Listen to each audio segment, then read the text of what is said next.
Bonsoir chers téléspectateurs, chers internautes. Aujourd'hui, nous vous envoyons dans une nouvelle aventure, une nouvelle émission, un nouveau thème. Alors, la gestion des classes, quelle approche innovante. Comme la bienséance nous dit, je ne peux pas débattre automatiquement ce thème moi seul. Alors, j'ai des co-débatteurs ici. Il s'agit de M. Alouki Tao Caleb, un didacticien. Je le laisse l'honneur de se présenter. Alors bonsoir animateur, bonsoir chers auditeurs, je réponds au nom de Alouki Tahou Caleb, je suis masterant à l'ISPO, master d'enseignement du français. Merci. Voilà. Et monsieur?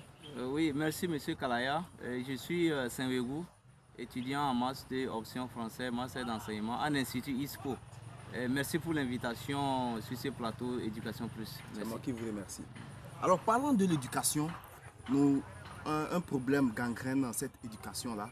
Nous voyons déjà la pratique scolaire. Pas de pratique scolaire, pratique pédagogique. Nous voyons ce qu'on appelle la gestion des classes. Quelle relation le professeur ou bien l'enseignant doit mener avec les élèves pour la bonne marche, ou le bon déroulement des activités pédagogiques en classe. Alors, la première question s'adresse à M. Alouki.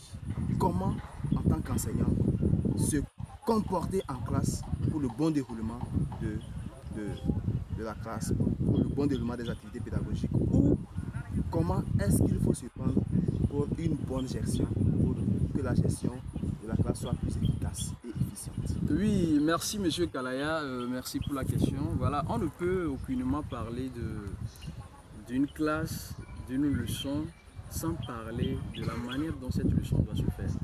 Et quand nous parlons de la gestion de classe, déjà à l'entame de l'année, nous avons communément ce qu'on appelle le contrat didactique. Tout ceci joue en faveur d'une bonne marche lors de la dispensation des leçons. Donc pour permettre une bonne transmission, je pense que le canal doit être complètement bien tracé. Et ce canal est tracé dans le sens où notamment les élèves et l'enseignant signent des contrats, signent un traité qui leur permet de mettre l'environnement au propre pour que l'enseignement soit bien posé. Donc moi je pense que l'enseignant dira ce qu'il attend des élèves, les élèves aussi vont dire ce qu'ils attendent de l'enseignant. Lors du cours, qu'est-ce qu'il faut faire, qu'est-ce qu'il ne faut pas faire, il ne faut pas faire plutôt. Et moi je pense que dans cet environnement-là, le cours va se bien passer et le contrat, tant qu'il est bien signé et bien respecté, je pense que c'est déjà un pas vers une réussite lors de la transmission des connaissances. Merci beaucoup, M. Alouki. Merci. Je pense que c'est une bonne pratique. Parce que établir le contrat didactique déjà au début, ça c'est une base déjà pour une bonne pratique pédagogique en classe, avec le bon fonctionnement des activités pédagogiques. Exactement. Mais nous savons que de nos jours, nos élèves là sont capricieux. Et voilà, comment se prendre vraiment pour l'enseignant peut vraiment placer ce contrat didactique au début. Mais il y a des connards, on sait, entre griffes, hein.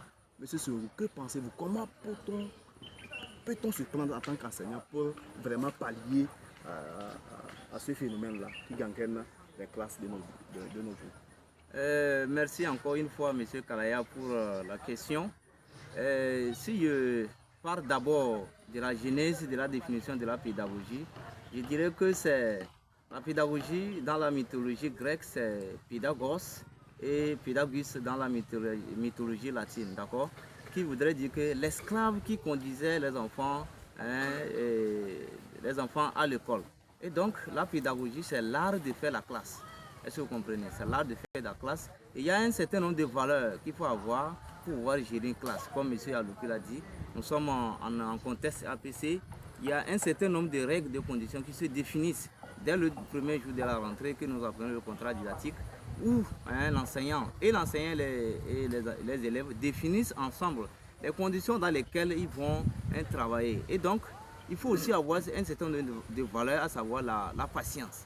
Si vous n'êtes pas patient aujourd'hui, vous ne pouvez pas vraiment conduire une classe. Parce que les enfants naturellement, qui arrivent dans les classes inférieures, sont dans des conditions très immatures. Voilà, pratiquement on tend vers la fin de l'émission. Une dernière question et vous donner juste en même temps votre mot de fin pour clôturer cette émission. Alors, vous deux, quand vous avez parlé, à vous entendre, vous avez parlé d'une méthode que l'enseignant doit asseoir au début avec l'élève. Donc, ou bien un outil. L'outil là, c'est le contrat didactique. Alors, est-ce l'outil là reste une méthode infaillible? Est-ce que c'est le seul outil qu'il faut placer pour une bonne gestion des classes en contexte APC? Alors moi, je pense que Dieu, déjà même en créant le ciel, en créant la terre, a pensé, en créant les hommes, a pensé le côté opposé.